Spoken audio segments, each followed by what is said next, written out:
I'd like to talk a little bit about why the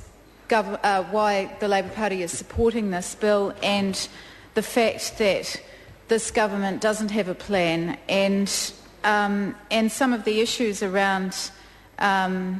GST and the rise in GST and the effect on ordinary working people, and the importance of attracting people to come back from Australia to New Zealand. And there's no doubt that that Labor is supporting this bill, but the reason that we're supporting it is because it's based on work done by the previous Labor government, not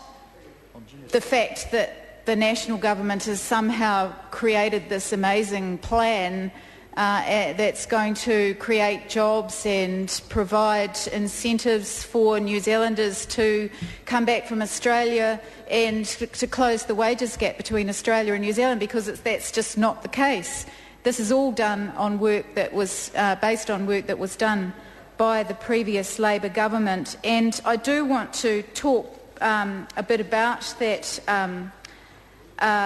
the transitional or the retirement savings portability, because I am one of those New Zealanders who came back from Australia because I know that this is the best place to be. And I also was really, really supportive when the previous government did the beginning work on ensuring that there would be retirement savings portability, because I know how many New Zealanders there are in Australia who have built up savings under the industry superannuation scheme, who will have a positive benefit from that. And it certainly is a sensible arrangement. We've been told that there's potentially $16.6 billion in lost contributions from New Zealanders who work in Australia, and that under the scheme who could come back to New Zealand. And even if a fraction of that money was to come back home, of course that would have a positive impact, and we certainly do support that. While it's one positive step for current and future New Zealand superannuitants, this government has ultimately undermined their commitment to New Zealand super and to superannuitants, and we've had that stunning Budget 09 decision to undermine the super fund by suspending contributions for 10 years. And the Minister of Finance has been trying to justify his short-sighted decision ever since. However, the foolishness of that decision is plain,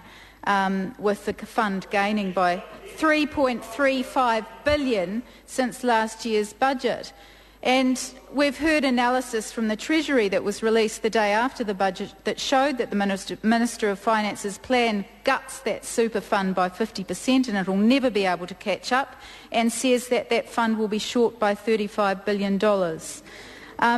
And we know that the budget 2010 only made the situation for most superannuitants worse. Bill English said that we couldn't afford to contribute, that we'd have to resume contributions when we got back into surplus. But this year's budget reveals we are back in surplus in 5 years, but contributions don't resume for a further 4 years after that. So while this bill is going to make it easier for superannuitants to return back to New Zealand and bring their savings back with them, which is what we want them to do, the government's most recent budget will have many questioning whether or not the move is worth it. And if I was an Australian sitting looking at New Zealand at the moment, I don't think I'd be making the decision to come back right now if I thought that I was going to be any better off.